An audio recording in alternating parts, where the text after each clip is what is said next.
right. Welcome everyone, and thank you so much for coming tonight. This event is called Working for Change, a panel of local advocates, and we are very honored to have with us representatives from 5 local organizations who are all working in the realm of criminal justice reform or support services for incarcerated people. This event, as you probably all know, is part of Beaverton City Library's One Book, One Beaverton community-wide reading program. This is our 3rd year doing it, and this year we chose the book Just Mercy, A Story of Justice and Redemption by Bryan Stevenson. So we're exploring themes from that book throughout the month of January. And I want to encourage you all to sign up for our final event, which is next Saturday, January 30th.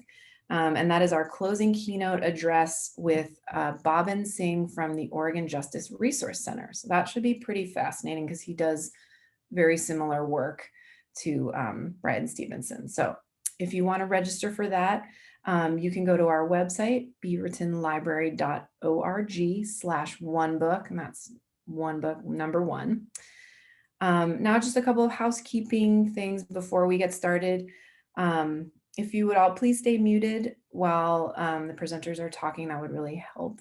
We'd very much appreciate it. And then the panelists are happy to take your questions, but we're going to be waiting till the very end of the program after all the panelists have presented, and then we'll do a Q&A.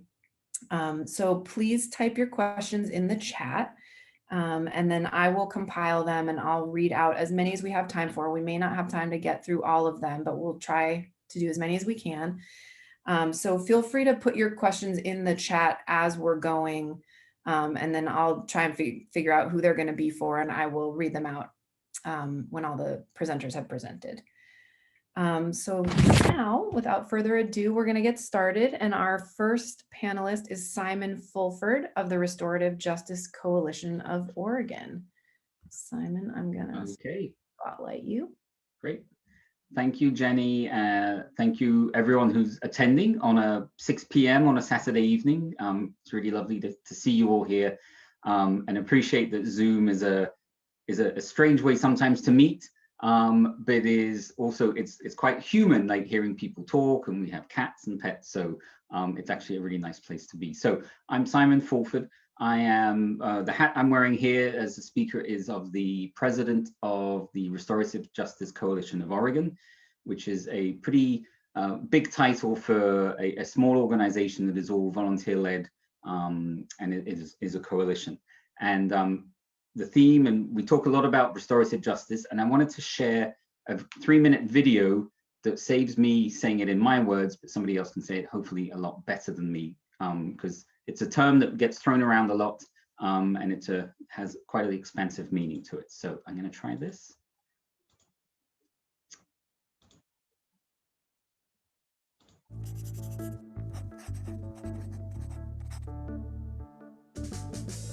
More than half of victims of violent crime don't even call the police in the first place. They prefer nothing to everything we have to offer. The vast majority of crime survivors' pain goes unhealed. What the existence of restorative justice means is that we can no longer pretend we don't know what else to do. As a country, we're really good at punishment. It's passive, it doesn't require people to act, to think, it certainly doesn't require them to change. When we lock people up, we excuse them from their responsibility to answer for what they've done. Restorative justice is a process to hold them accountable. It's a tool. People take turns answering questions like what happened, what needs arise, whose responsibility is it to meet those needs, and how is that person going to do it? It requires someone to take responsibility, to repair things as much as possible, and to never commit that harm again. This isn't about feeling sorry, it's about doing sorry. Things like go to school, get a job, pay restitution, apologize, do community service. Restorative justice practices have been used to address low-level infractions like vandalism, up to addressing the impact of murders on the surviving family members. Restorative justice processes are first and foremost about meeting the needs of people who are hurt. Sometimes the person who can make the greatest contribution to a survivor's healing is the person who harmed them. To come through trauma, we need answers to our questions. To say, my life was never the same after you hurt me like that. Crime survivors want the most safety possibly available. So if incarceration actually produced safety, we would have the safest country in human history. That's not what we have. The core drivers of violence are shame, isolation, an inability to meet one's economic needs, and exposure to violence. And we bake those into prisons to try and keep people from committing further violence. Incarceration exposes people to exactly the things that increase the likelihood that they'll go on to harm others. People who are hurt deserve a process that will help. People who are responsible for crime have an obligation to be accountable for that. All of us deserve responses to crime that actually make us safer. Our current criminal justice system doesn't deliver any of those, and restorative justice at its best delivers them all.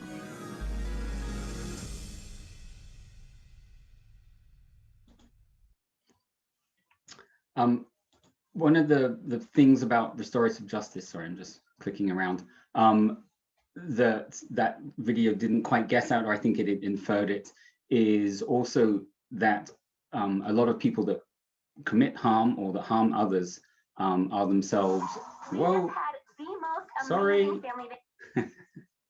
here we are, I'm terrible at Zoom, sorry, I'm now flustered, is people that have, that harm others, and if we use the terms of the traditional criminal justice system, perpetrators of crime are often victims themselves, and you could have been a victim of a crime on a Monday and potentially committing a crime on a Wednesday, and none of your victimhood hasn't been addressed, and restorative justice goes a long way in helping with that. So I'll just say, Restorative Justice Coalition of Oregon is an all-volunteer coalition of restorative justice practitioners and programs. We promote and support the implementation and practice of RJ principles and models in Oregon's justice, law enforcement, educational, and other community settings. We advocate for the development and expansion of RJ and RJ practice. We commit to continually addressing racial inequity and harm. We serve as a resource and a support network for restorative justice practitioners, both locally and across the state. We provide education and training opportunities. We focus on expanding the understanding and application of restorative justice principles. And we also try and work on influencing local and state policy around institutional responses to harm. That's kind of who we are and what we do on a daily basis. On top of that, over the last 2 years, we have focused a great deal on equity, both within RJCO as an organization, and how to promote equity across both the restorative justice and traditional justice sectors. We have committed to leading all of our work with race. I'm gonna stop there, Jenny, and just have that as kind of the introduction, and look forward to the rest of the panel speaking and the questions afterwards. All right, fantastic. Thank you so much, Simon. Let me just find our next. Okay, next up we have Talia Gadd from the Partnership for Safety and Justice. Talia, I'm going to go ahead and spotlight you. All right. Hi all, my name is Talia Gadd. I'm the Communications Director at Partnership for Safety and Justice. I'm so excited to be in this space with all of these extraordinary people, and with our, so many of the Beaverton community. I worked in Beaverton for a long time and I have a real affinity for the community. So I'm just really delighted to be here. I'm gonna share my screen. And yeah, so Partnership for Safety and Justice, what we do is our mission is around transforming the public safety and criminal justice systems. And we do that in a number of different ways, but the primary way is to advance policy reforms that are rooted in accountability, equity, and healing. I'm actually gonna end up hooking into a bunch of what Simon has said, which is really delightful. We know that policies that are focused on punishment rather than healing are just not making us safer, right? They worsen conditions that cause harm and violence, and they absolutely don't serve victims and survivors of crime. So what we truly need from our public safety and criminal justice systems are investments in community-based programs, investments in our communities, services that make our families stronger and our communities safer. So how do we do this? A couple of different ways. Shrinking the system is a big piece of our work. Decriminalization and sentencing reform. So what we know is that among the people who are incarcerated, there's just a huge disproportion of people who have experienced addiction, who have experienced trauma. I imagine, as Trish is going to talk about, at least 90% of women who are incarcerated have experienced harm, violence, and trauma. More, I imagine, for men, the statistical number is 50%, but we know that a lot of people are fundamentally not getting services that they need after experiencing harm and trauma, and that gap of services and the sort of the deepening of that trauma is a factor that ends in people just being vulnerable to dynamics and circumstances that can themselves then sometimes there's that concept of how hurt people can hurt people, right? So that is a piece. But then also there's a lot of people who experience homelessness, who experience addiction, and who experience mental illness, and circumstances that they themselves are not crimes, and yet there's just an enormous disproportionality of incarceration. And then I think a lot of us know that in Oregon, sentencing laws came into play in the 1990s, mandatory minimums that have really played a role in this national trend that began then to deepen mass incarceration. So what are the solutions? As I mentioned, crime survivor services, those services that really actually help people, and the work that we do is really centered on and driven by and in partnership with people that are most impacted by harm and crime, victims, people who've been convicted of crime, and the families of both. So here's a super concrete example that many of you might be familiar with because it was just from the fall. So the Drug Addiction Treatment and Recovery Act does both of those things, shrinking the system and investing in communities. So it ends the criminalization of drug possession and invests in community-based treatment across the state. So I actually have a video. It's 90 seconds long, so I wonder if I'll only show a part of it, because I also want to show a couple other things. My name is Hubert. I'm a veteran. I'm a father. I'm a productive member of society. That has not always been the case. I was addicted to drugs for a long time. The judge told me one time, he said, Mr. Matthews, he said, you are a drug abuser. But he wasn't offering me anything to help my addiction. He just said, I'm going to send you to the Oregon State Penitentiary. And it was ineffective. It just caused more trauma. You had the trauma of the addiction going on. You had the trauma of the incarceration going on. Needed someone who understood that treatment would help me more than being incarcerated. And I followed through with the treatment that I was able to get, and it saved my life. So now that I've been clean for 10 years, I am a peer support specialist who helps people who are trying to get their lives together by sharing my lived experience. So I'm out in the community every day trying to get people to treatment. I'm trying to get what they need. I go into the criminal justice system courts and let the system know, look, jail is not going to help this person. We need to get this person some treatment. People need some hope. They need to feel like they belong in a society. Because I think a lot of addicts feel like they're throwaways.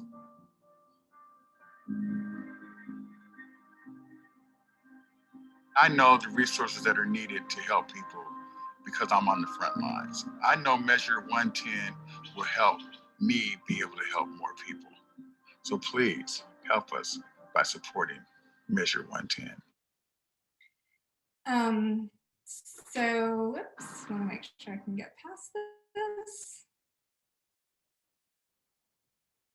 I know how to show you the video. I don't know how to get out of it. Okay. So the great news is that Measure 110 passed by like 60%, and including big showing from Beaverton. And one of our focuses in 2021 is going to be ensuring really adequate, really with the right implementation to make sure that the funding actually is there to support people who have just really been deprived of the treatment that is so essential. So this colorful chart is not meant for anyone to actually have to read because it's microscopic. But what I did want to just show is that every couple of years when there's a long Oregon legislative session, what we do is introduce big bills that make a big difference in terms of how public safety and criminal justice happens in Oregon. And so from 2013 until by the end of 2023, collectively, our work will have saved Oregon taxpayers over $500 million in prison spending.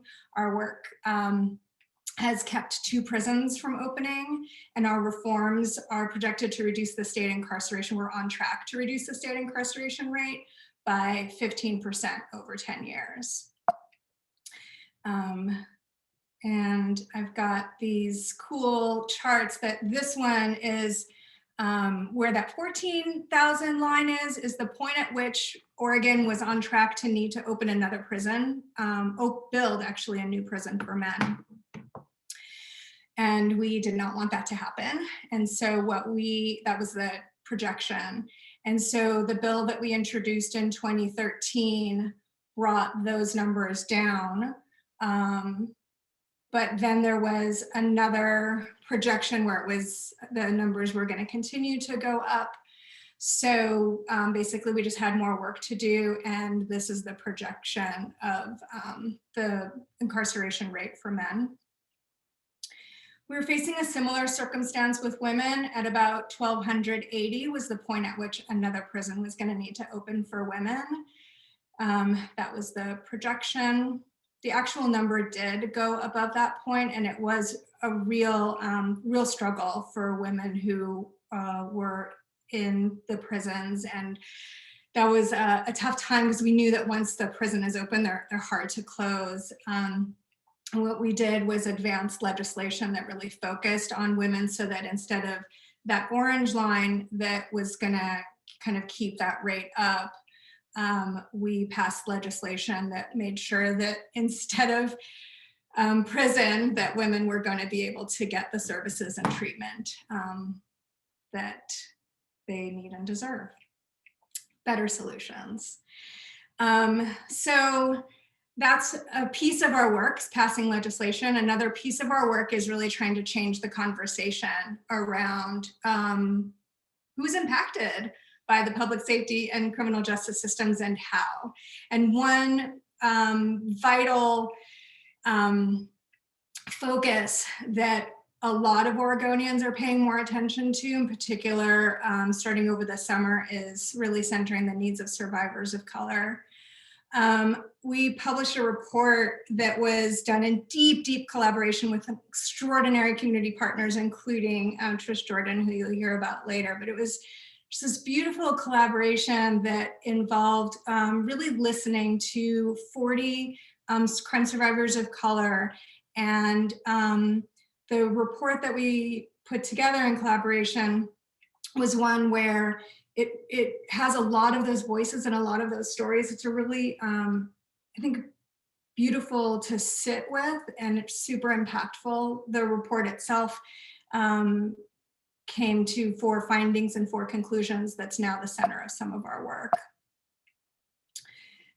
So I'm hoping that this inspires our advocates like you to take part.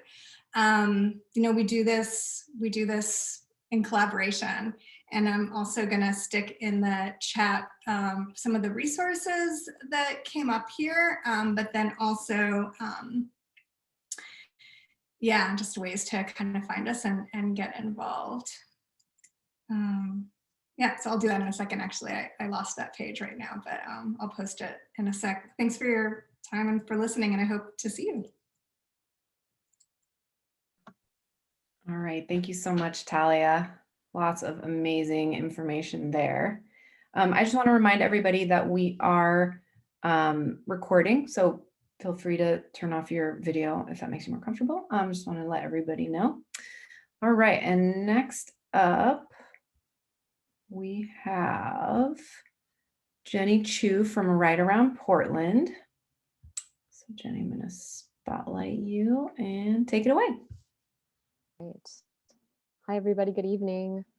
I know our name starts, it says Right Around Portland, but we've also written with a lot of community members in Beaverton. And so yeah, just really happy to be here. I wish we could be here together in person. And I'm starting to hear just a great theme around how we can humanize so many of these systems and how we can just get back to being people together. So that's a lot of what the Right Around Portland does.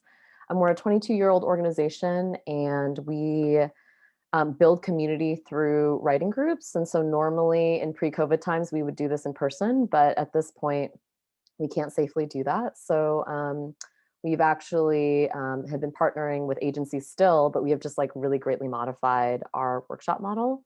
But it's all about writing in community, and we partner with social service agencies, including correctional facilities, to build community through writing together. And we also publish participants' our participants in an anthology every single season to feature their work. So the power of stories is what Talia was talking about, is incredibly important to this work.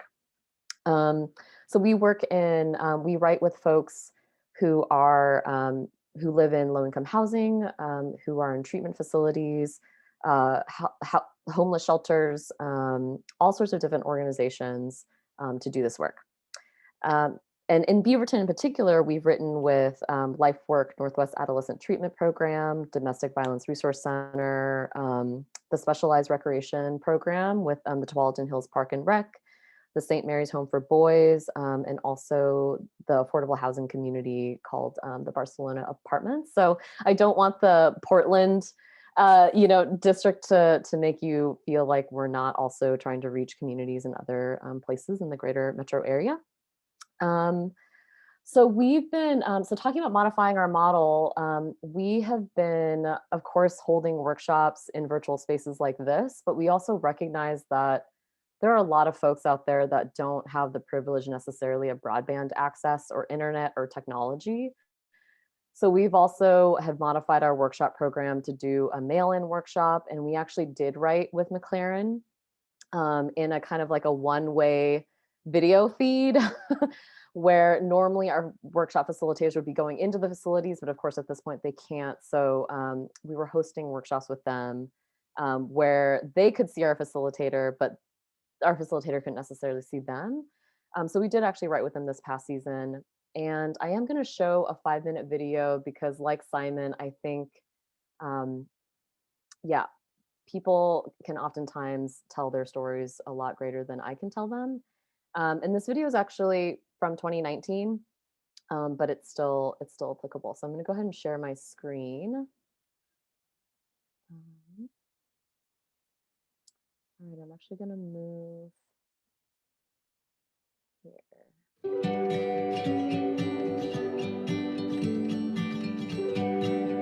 For 20 years, Right Around Portland has been building our values of respect, writing, and community in the places that often have the least access to the arts.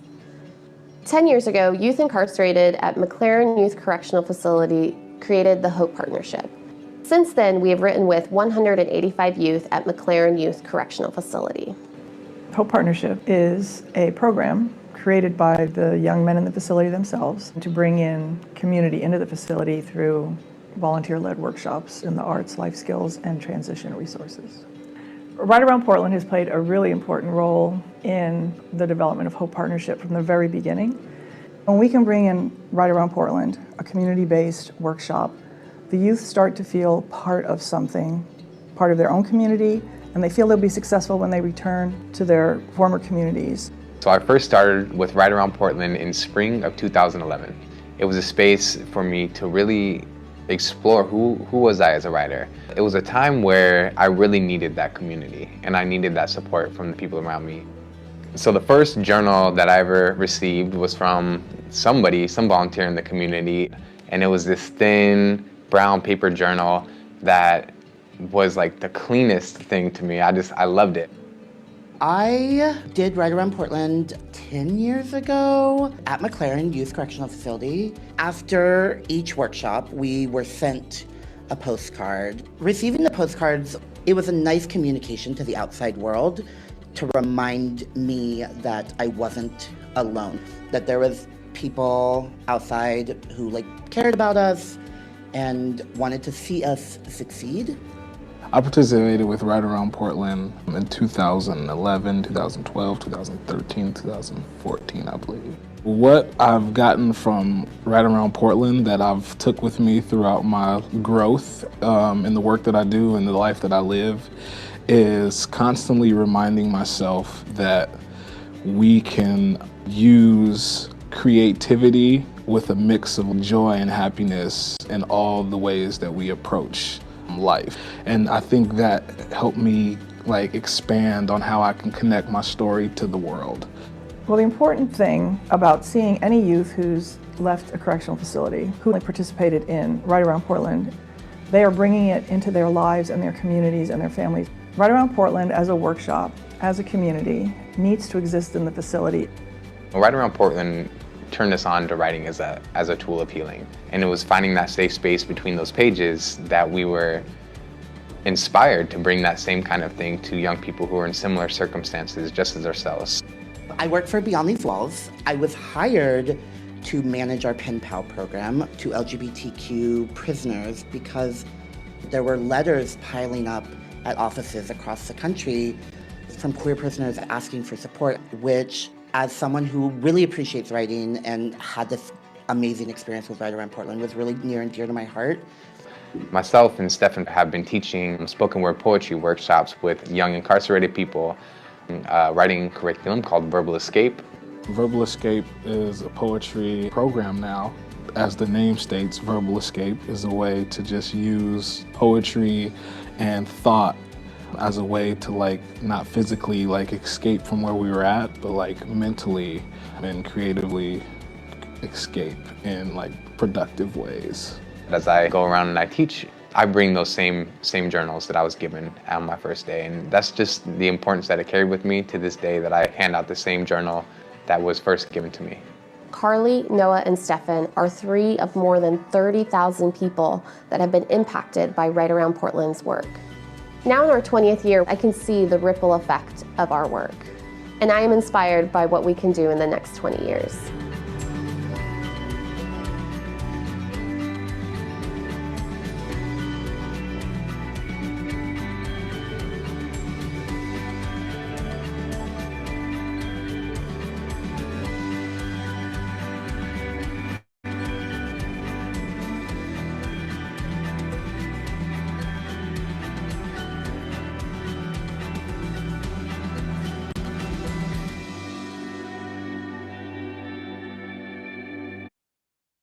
All right.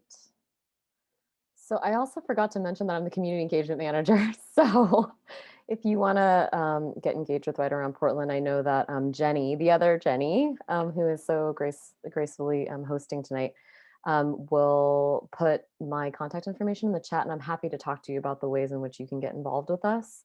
It does look a lot different right now because of COVID.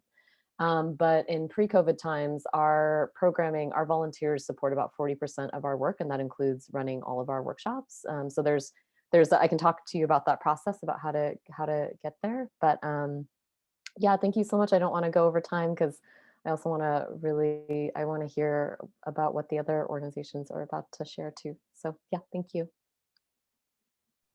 All right, thank you so much, Jenny. Very inspiring. And this is a good plug for the fact that Beaverton City Library, in coordination with Right Around Portland, is right now having a journal drive. So if you would like to donate blank journals or composition books to these amazing folks who are doing such super cool work in the community, please drop by the main library in Beaverton, the one on Southwest 5th and Hall. We've just put out a blue plastic tub with a sign. You can stick them right on in there. is touch-free.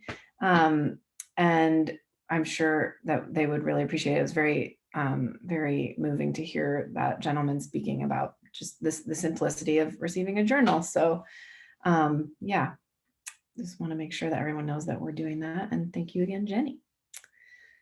All right, and next up we have Trish Jordan from Red Lodge Transition Services. I'm going to spotlight your video, Trish. All right, take it away. Hi, my name is Trish Jordan. I'm the director for Red Lodge Transition Services. We're a Native-led nonprofit organization located in Clackamas County. I'm also a religious service volunteer for the Department of Corrections and have been going into the prisons and working primarily with the female population for over 20 years. Our organization was founded in 2006 by religious service volunteers who were going into the prisons and giving people hope that their life could be different, and then seeing them release and having them say to us prior to that release that that they didn't know where they were going to go, they didn't know what they were going to do, the lack of skills, the trauma that they've lived through, most of it, you know, during childhood. Most of them have left home at an early age. Lack of life skills, lack of parental supervision and guidance. And so as a registered nurse, it was really concerning to me that here's this revolving door. And if you know anything about communities of color, the majority of those communities have suffered tremendous trauma. And so that's intergenerational, and that's a whole different topic. But as far as restorative justice, that's a traditional thing that you know we do as Native people. We don't look at punitive punishment because that really isn't teaching the person. There's a lesson to be learned if you make a mistake. You know, this is, you know, how it's impacted people in the community, and to give people an opportunity to right their wrong and to absolve their guilt and their shame. And that's what we find with a lot of people in prison, is that they carry a tremendous amount of guilt and shame.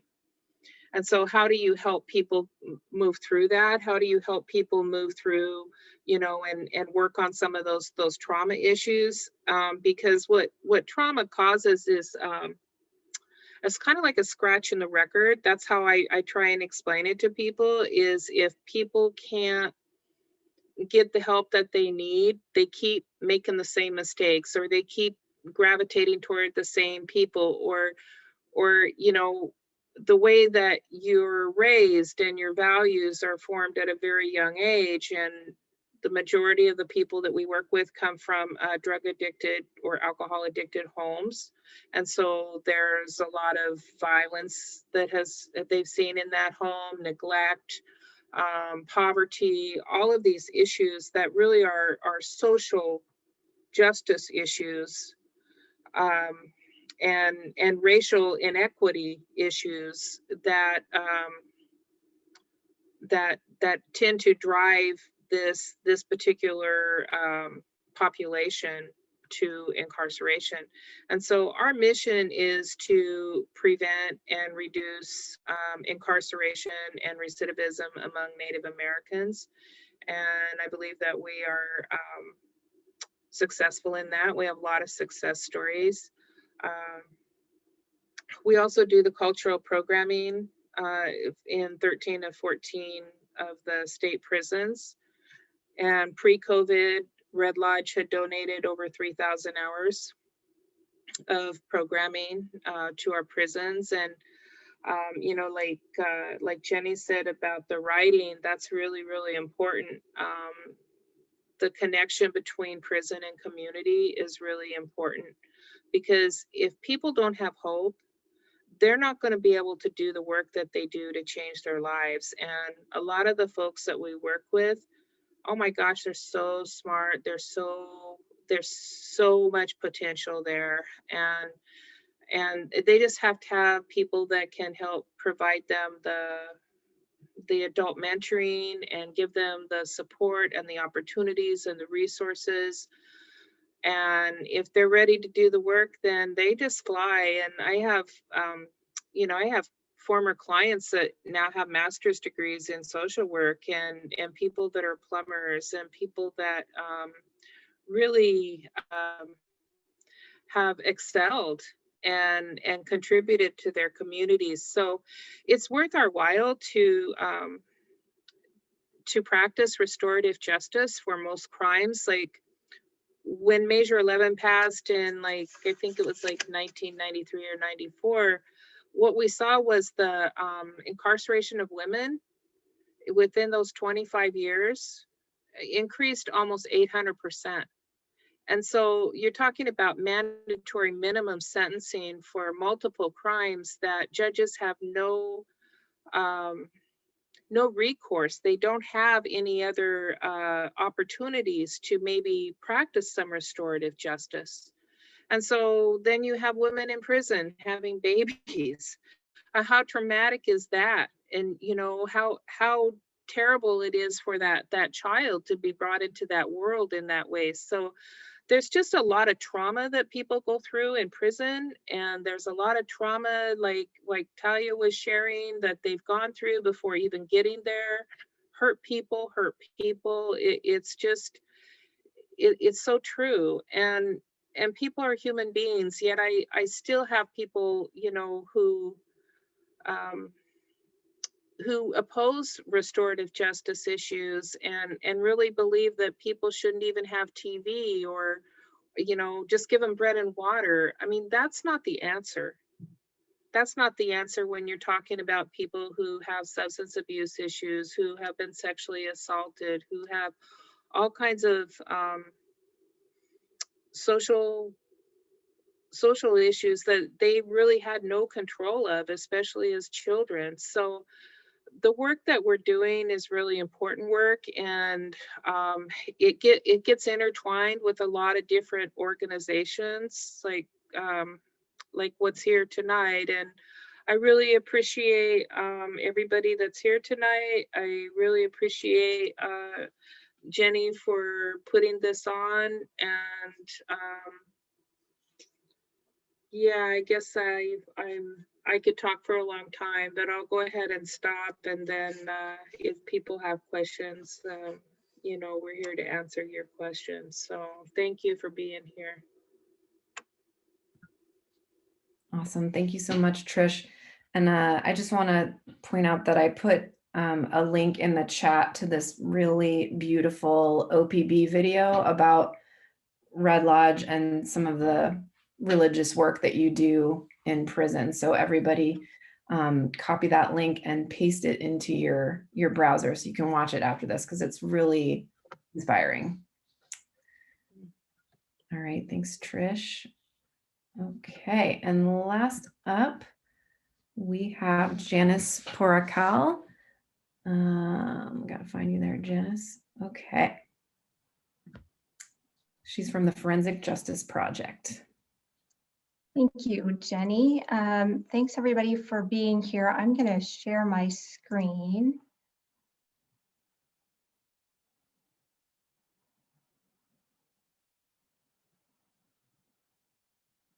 Hopefully everybody can see that. As Jenny said, my name is Janice Poracal, and I am an attorney and the director of the Forensic Justice Project. And by way of background, the Forensic Justice Project is a nonprofit organization in Oregon. We focus on forensic evidence in criminal cases. Faulty and misleading forensic evidence is one of the leading causes of wrongful conviction across the country. So we focus on getting the bad science out of the courtroom and the good science into the courtroom. And our goal is to try and prevent wrongful convictions before they happen, or try and correct them after they happen. So we will partner with other defense attorneys in criminal cases to challenge faulty and misleading forensics or find helpful forensics like DNA evidence to move the case forward. So we'll step in whether the case is pretrial or post-conviction. We handle the forensic issues and then we step out of the way and let the defense attorneys do their thing. I've been a litigator and attorney for over 13 years. I didn't come to innocence work by choice. I came to this work because my older brother, Jason, was wrongly convicted. Jason spent nearly 2 years being slowly starved in a Nicaraguan prison. And you can see that's Jason with his son and our dad just a couple years before his incarceration. You can see he's kind of a hefty guy. This is him within 4 to 5 months after his incarceration. He had lost more than 40 pounds and was struggling with all kinds of medical complications because of malnutrition. I don't know if you can see it well in this picture, but on his legs, he has all kinds of scars from medical issues that he was suffering from in the prison. And at the time, I worked for a big firm in Seattle doing complex commercial litigation, but I was just very fortunate to have a firm that understood that I needed to focus on my fight for my brother's life. And with a team that spanned across the country, Jason was exonerated in 2012. So in September of 2012, we brought Jason and his wife and his son home to the US, and they are in Seattle rebuilding their lives. It was through Jason's case that I met a lot of people in the US and came to learn about wrongful convictions here at home.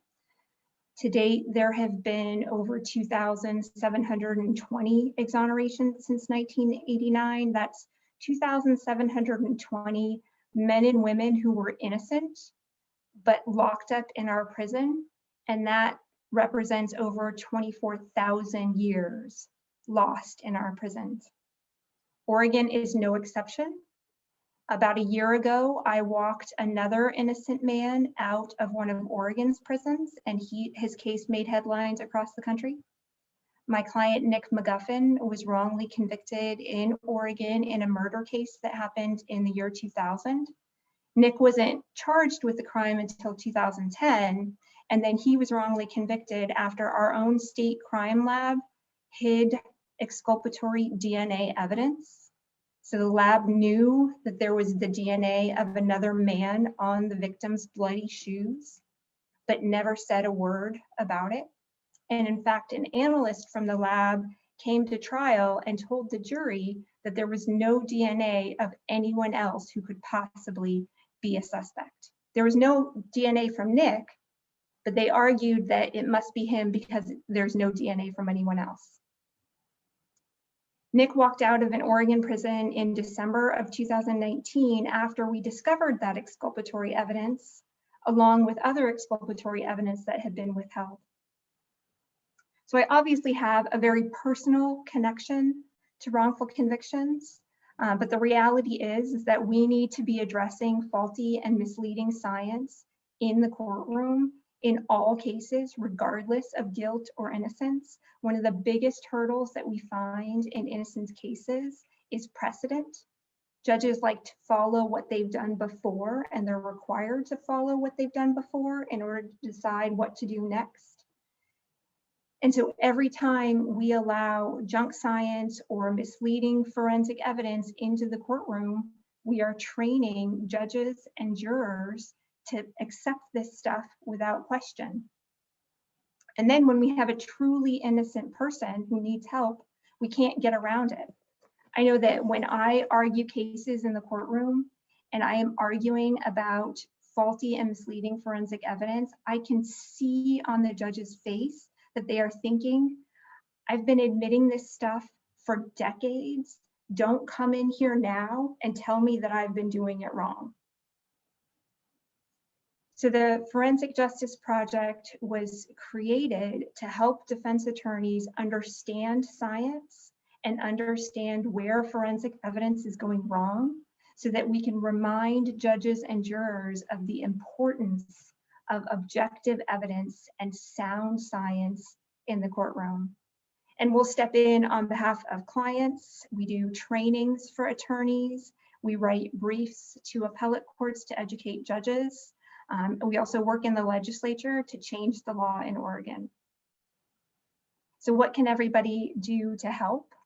The Forensic Justice Project doesn't use volunteers very often. So I've gone through and tried to just identify the 3 major needs that we have right now. First, we are looking for a board member with experience in diversity, equity, and inclusion. We know that the criminal justice system has a disproportionate impact on communities of color. And when I set up FJP, I wanted equity and inclusion to be at the forefront. And originally, we had a woman of color on our board who had experience in equity and inclusion. She was the director of diversity education at Portland State University.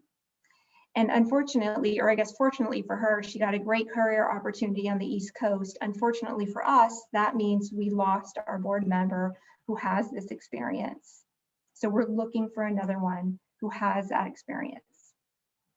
The second thing we're looking for is we're looking for psychologists or statisticians who are willing to consult on cases, not as an in-house trained person, but someone we can call on for specific case needs, who can get paid by the case.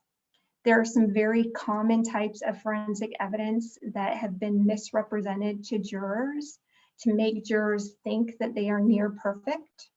And we've come to learn that data from scientific studies has been manipulated to drive error rates down to make these forensic methods appear perfect. And so there are psychologists in the country who have started analyzing research studies so that we can better understand how those studies were not properly designed to actually test the science and how data has been manipulated. And we need more experts in this area with that kind of experience so that they can help us to understand where the science is going wrong and how we can educate judges and jurors about it. And then finally, we're looking for grant funders or foundations who are interested in partnering up to create an expert database for public defense attorneys in Oregon.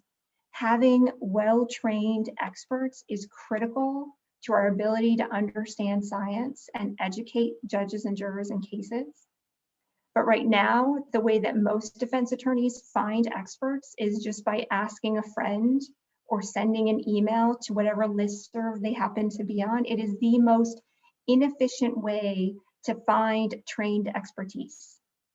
So as part of our strategic plan, we have a plan to create an expert database that can not only store expert contact information, but can also store transcripts, CVs, information about how experts are testifying and how the science is changing over time, so that defenders can critically assess their experts and find the right people for their cases.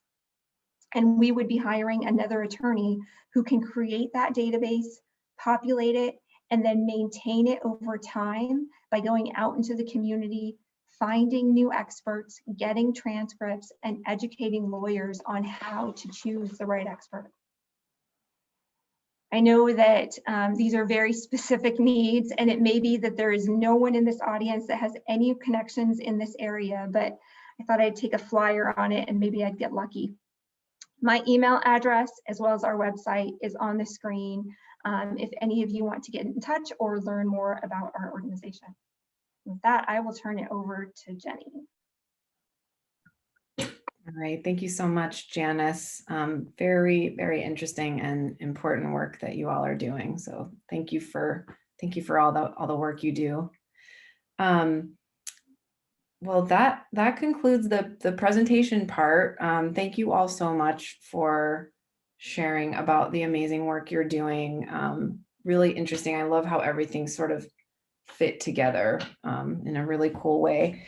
I did put for the audience members, I did put everybody's name and email address in the chat. So if you want to get in touch, you can copy and paste that into a document for yourself or wherever so that you'll have it.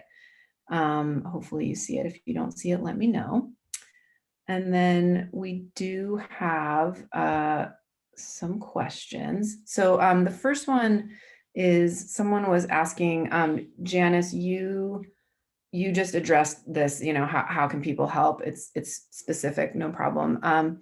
But for maybe Simon and Jenny, I think you kind of addressed how people can help, but people are wondering, are there volunteer opportunities or what are other ways they could possibly get involved? Simon, I'm gonna. Yeah, so I'd say one of the first great ways to get involved with our JCO, and I can type into the chat, our website, but you can sign up for our kind of announcements and our quarterly newsletters.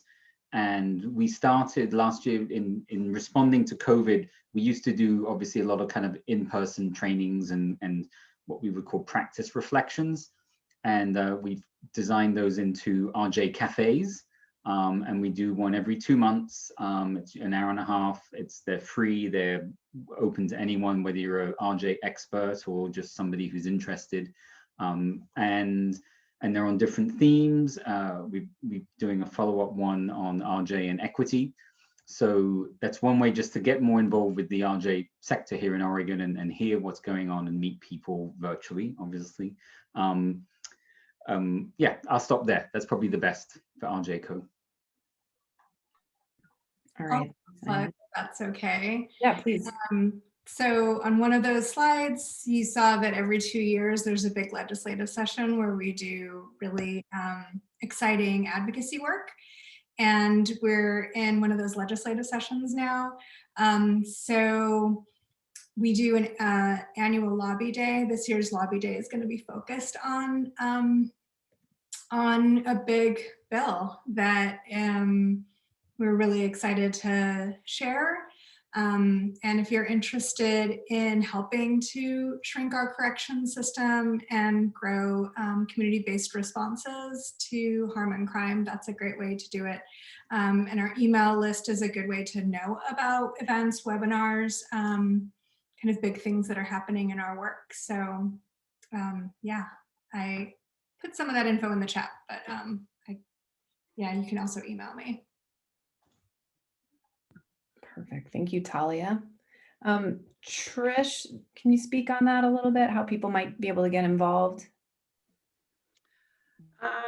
Yeah, we just had a volunteer project that we finished up over the holidays where, because we're not able to go into the prisons and haven't been into the prison since, I think it was like March 12th. We did a holiday card project where we had like 35 volunteers, and those volunteers wrote over 470 cards, which then went out to 12 of the 14 prisons. There were 2 prisons that didn't participate. And then we also sent them a Red Lodge calendar. So that was really meaningful to have somebody address, Dear John, the first name, and then they didn't even know this person, but they wrote to them and then they signed their name. And we've got a lot of really positive feedback on that, because I really want people to, have some hope that, people are thinking about them out here.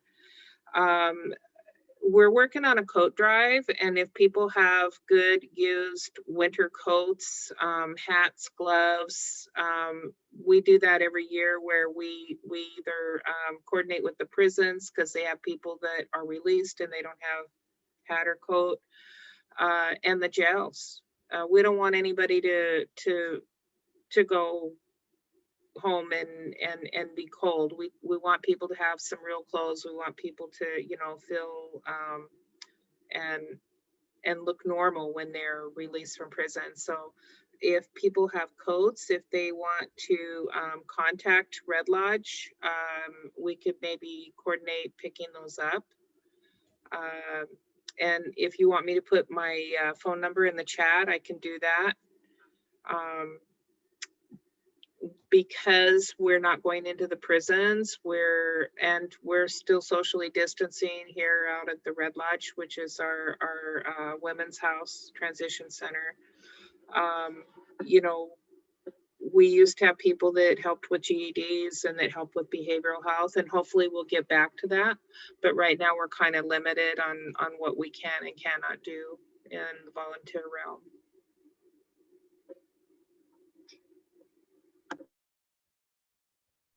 All right, thanks, Trish. And I think the rest of the other two, you kind of dealt with that question.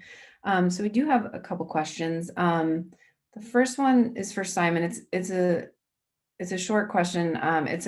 Someone was asking, you said something about a 98% statistic. Do you remember what you were talking about? That I don't, but if that was in the video, so here's the downside of using other people's videos. So that video, if it was in the video, that's by Daniel Sored, who's an amazing justice reformer and RJ practitioner out in New York City. So I can't remember what that statistic was.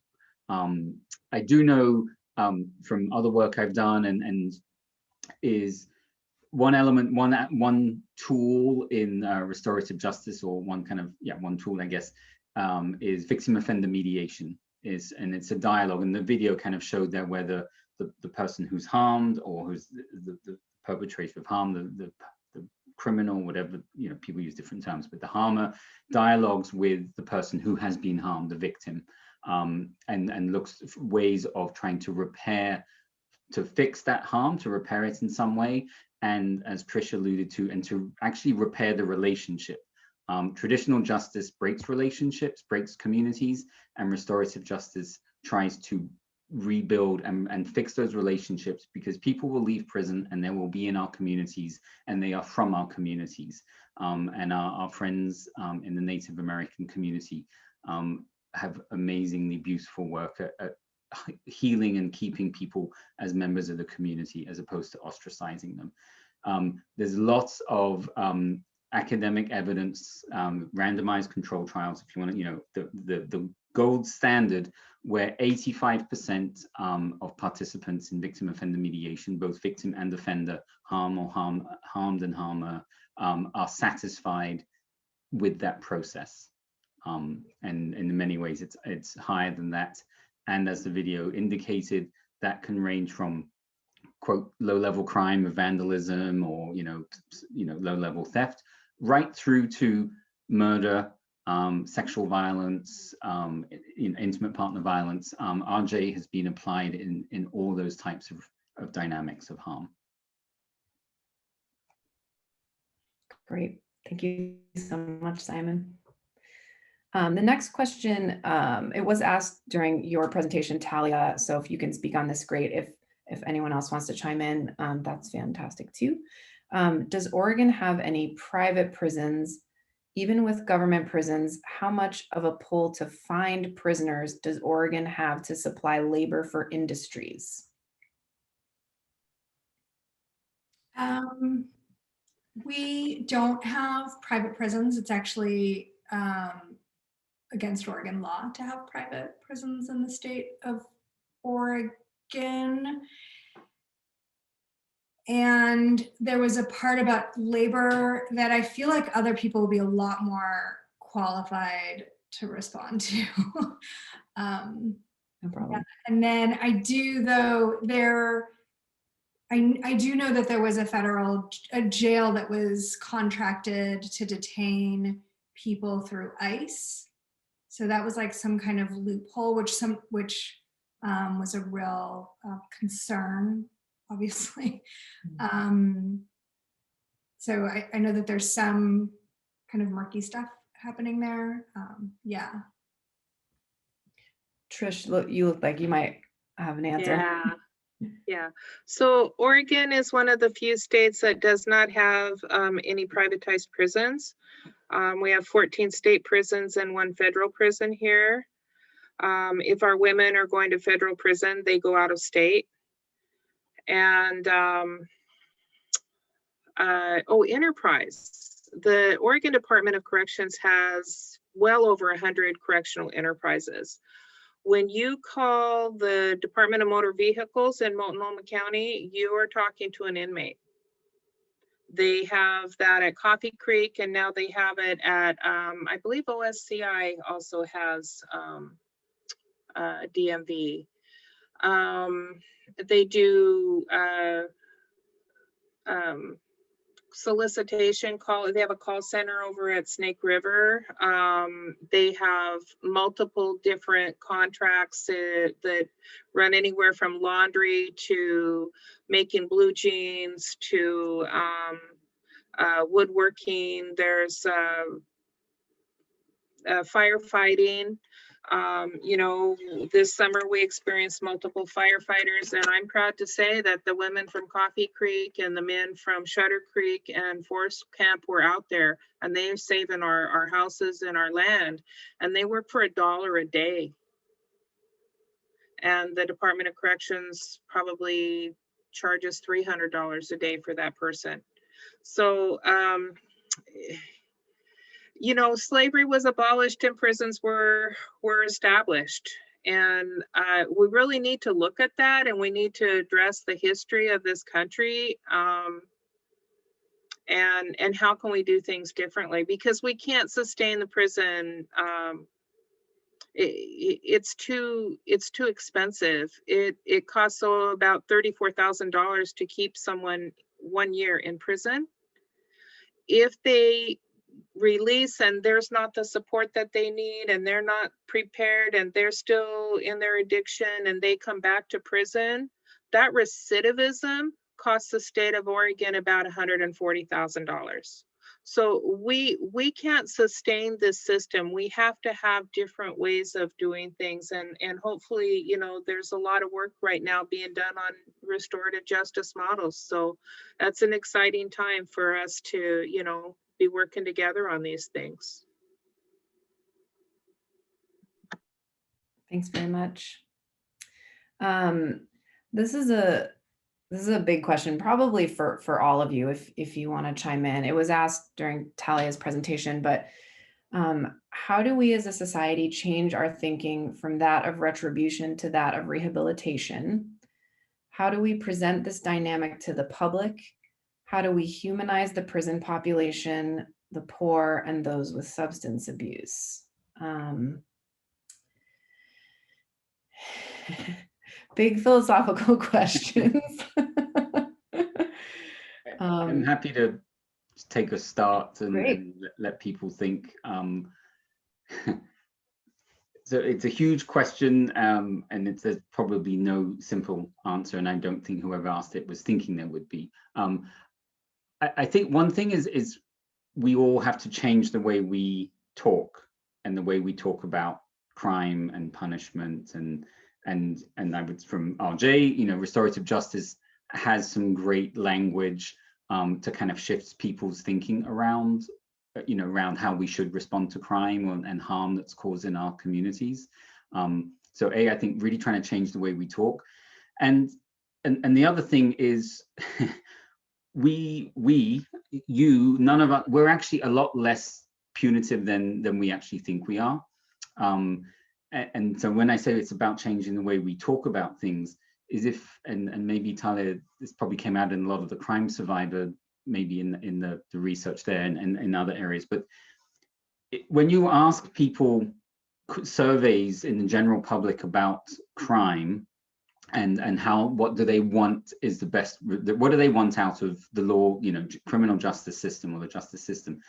First and foremost, not everyone, the most common thing that people say is, I don't want someone else to have what happened to me happen to them. I would like this to not happen again, and hopefully happen a lot less to other people, you know.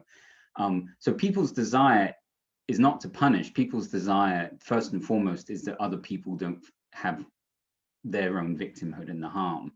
And then you have that starting point to move to, as Trish said, well, if you and others presented, that there are much better responses to crime and harm than locking people up or locking them up for decades and decades and providing the rehabilitation and education, because you are really doing the best thing you can do to create more crime and to have other people experience exactly what happened to you. So it's, if we can shift into that sort of dialogue, but also recognize that the vast majority of us, that's the main thing we want, is that other people aren't harmed. And if we kind of focus on that, I think we can slowly, that's how we start shifting the conversation around this. And hopefully that's given some of you more chance to think. Does anybody, Talia, do you want to speak to that? Yeah, conversations like this, I think, and then I really love what Simon was saying. So yes. And then I think the internal struggles that come up for us, right? There are times when there are real tensions culturally. How do we achieve accountability for Me Too while also thinking about what that accountability can look like in a way that doesn't deepen a punitive response? How can we address hate crimes and the trauma that that causes for people who experience that in a way that, again, doesn't deepen a punitive response? So there are, I don't have answers, right? But it's the exploration of those questions that are really hard to explore. And I guess I would say, just again, piggybacking off of what Simon said, like really exploring like, what does accountability look like? And where do we even feel ourselves when among those who are looking for other kinds of responses, where we might still default to those kinds of responses that are tricky.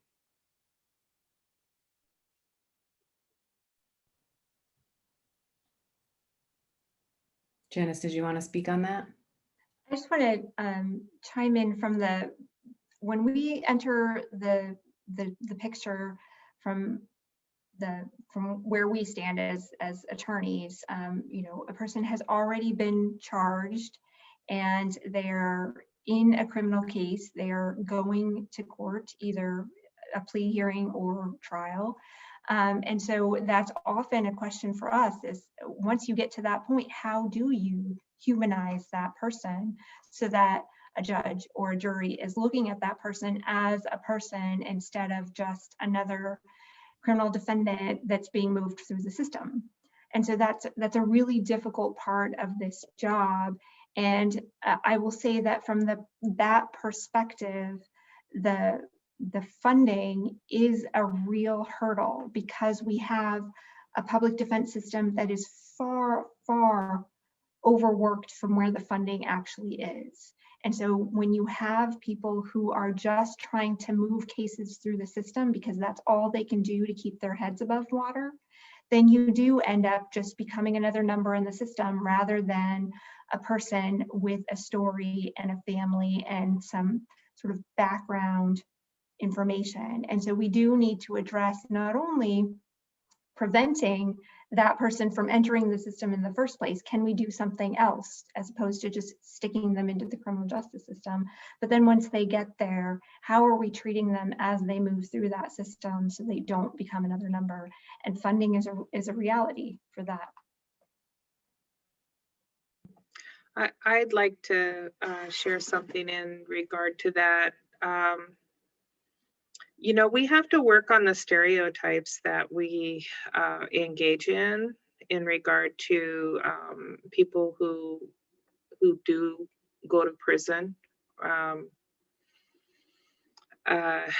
the crimes, you know, the crimes that they commit. I honestly think that people look a lot worse on paper than what their crime, you know, when you're like, oh, wow, what's this one about? And then they're sharing you this story, and it could be just as innocent as, you know, they're at a party, they get in a fight with somebody, they leave, they left their coat, so they go back after everybody's asleep, they go to get their coat. Somebody wakes up, they get into another fight, somebody calls the police anyway. that is burglary because you entered someone's home without permission. That is assault because of the fight. And so almost all of these crimes that we're dealing with are substance abuse driven.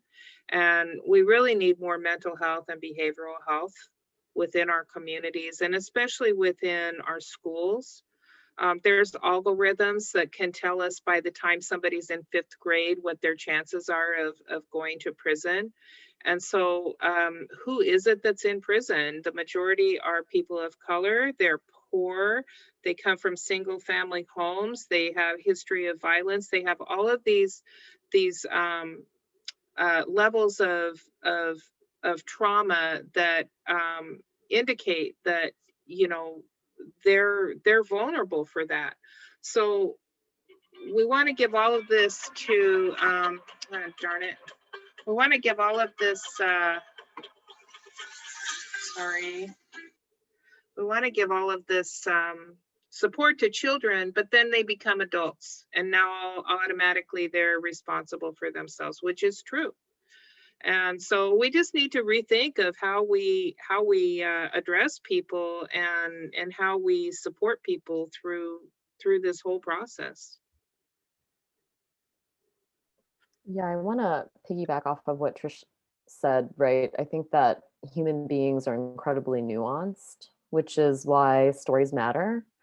I think, you know, I'm gonna actually repeat what my friend said, right? Social justice on the macro, which is, I think, what folks on this panel are doing, but then empathy on the micro, and really actually trying to understand and recognize that people's stories are much more complicated and so much more nuanced in what they are perceived to be seen as. I also think that attending panel discussions like this, I think reading books like Just Mercy, I think looking into why people are calling for abolition versus reform is an interesting thing that people should educate themselves on. I think attending one of those workshops about RJ, right? I'm actually going to attend myself because I think it's a new way to humanize people, and to, you know, I think a lot of times it's also recognizing that some of our fears are manifested and materialized by the media. And actually, when we look at our actual lives, right, we're actually a lot more secure than we think. So I think it's like really investigating. Yeah, I think investigating like the basis of like where crime and punishment even started, right? It was orchestrated by a particular administration that wanted to militarize, right? So anyways, militarize like the police force. So like I think there's like a lot of history and just even understanding what the intent was that started this prison industrial complex and this system will just, I think, greatly help you to help form your own ideas around what is just, which includes people's individual stories. Yeah, thank you so much. And I really just want to second that, you know, reading a book like Just Mercy, it can be life-changing. I mean, I found reading Just Mercy to be unbelievably eye-opening and life-changing. And so pass your copy on, you know, to your neighbor or your sister or whoever. I know that I'm recommending it to everybody that I know. And because the personalization of the stories of the people in his book were, you know, it really can change your whole perception. So yeah, stories, they matter. Well, thank you for your thoughts on that, everyone. We have 3 more questions, see if we can fit them in. One is,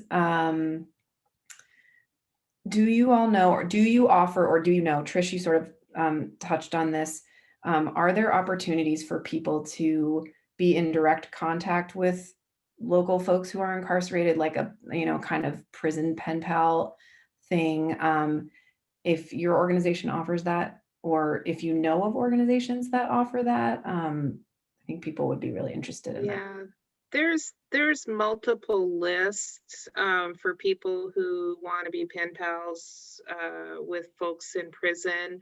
We don't offer that. You know, when we did the holiday gift card, I mean, I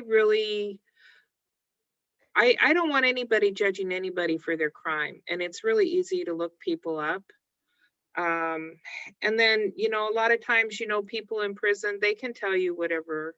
I mean, anybody, not even people in prison, but you know, you never really know. And so we don't offer that, but there's plenty of options out there if people want to be a pen pal, and yeah, that really will brighten somebody's day. But because of the positions that we have and going in and out of the prisons, we're pretty selective and pretty protective of our volunteers and not getting into interpersonal relationships with people.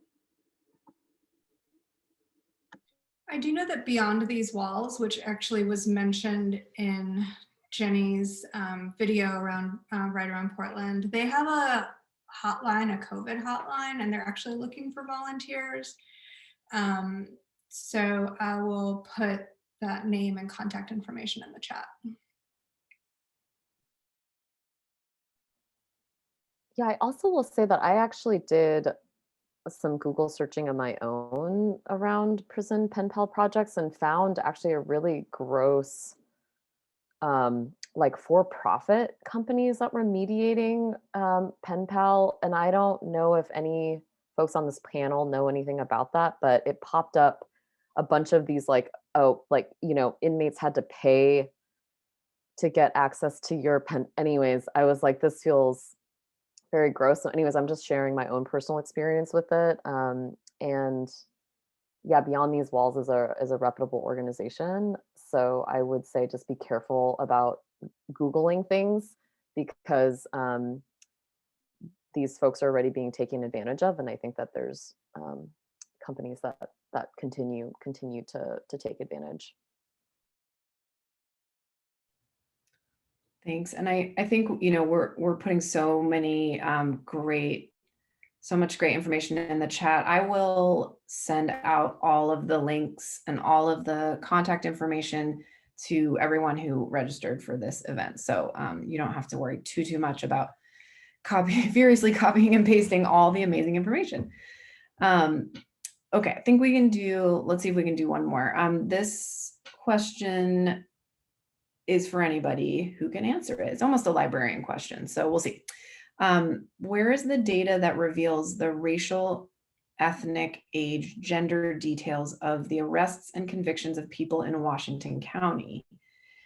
I don't know if anyone can speak to this specifically, but is there also data on the relationship between attorneys and convictions and the data on judicial sentencing in Washington County, specifically conviction rates, lengths of sentence with demographic data and judges? So basically, you know, for us lay people, where is a good place to start? Maybe Janice, could you speak on this a little bit? A good place to sort of start looking for these sorts of statistics. I think that, and Simon just posted in the chat, the Criminal Justice Commission, which has data there. I think that, I mean, from my perspective, I always do public records requests. So, you know, public records requests to the Department of Corrections, to law enforcement, to, you know, to different organizations. That's where I always start. Other people may have better ideas of something that's already compiled, so you don't have to do that work yourself. The Oregon Department of Corrections Research Department, you know, if you put in a request, it might take a few months to get that information, but they do provide that information. It's public record. It's hard to find it. I think it would be hard to find that information on your own without accessing some of these other databases. I would definitely suggest a first place to start, and because you can really dig into it on your own, is the Criminal Justice Commission, the Oregon Criminal Justice Commission. I don't know, Jenny, if you could share the website for that in your follow-up to the attendees. And I don't know for sure, but they have a whole bunch of data dashboards, and it breaks down by crime types, and and obviously through racial, population demographics, and I'm pretty sure you can interrogate it by county, because it's all, that's their role, is to kind of drive this data to, one of their roles is to help, and Partnership in Safety and Justice know this, is the whole justice reinvestment is to provide data to counties to help drive down their incarceration rates. And so, in any case, I'd say that's a great place to start. And if you want to write to DOC with a records request, be my guest, but that sounds pretty daunting. All right, thank you all. All right, if there's one more question, it's for Talia. Can you talk about this year's lobby day and the legislation PSJ will address? I can't talk about the specific legislation yet. It's actually going to launch this coming week. But it is ambitious, and it will really do a lot more of what we've been talking about, which is ways to shrink criminalization and sentencing, invest even more deeply in communities, particularly both crime survivor services and community-based organizations, particularly that are BIPOC-led. Drilling into some of the tripwires where even after incarceration, there are a multitude of ways where people can end up falling back into prison. And so addressing some of those things. Lobby Day will be at the end of April. It'll be virtual, obviously. Yeah, so we'll share more in the coming weeks. Fantastic, thank you. All right, well, I think that brings us to the end. I just want to thank all the panelists so much for being here and for sharing about the work that you're doing. I know that we all really appreciate what you do, and thank you for sharing. Everything's very eye-opening. And thank you all, audience, for being here and for caring about this issue and taking the time, like Simon said, on a Saturday night to learn about these things that are going on in our community and in our region. It's really important to pay attention and learn about this topic. So thank you so much, everybody. Hope you have a great night. I heard there's a possibility of snow, whether you believe that or not. We'll see. Thanks for being a host, Jenny. Thanks, everyone. Welcome. Yeah, thank you all. Yeah, thank you so much. Have a good evening. Good night. Good night. Thank you.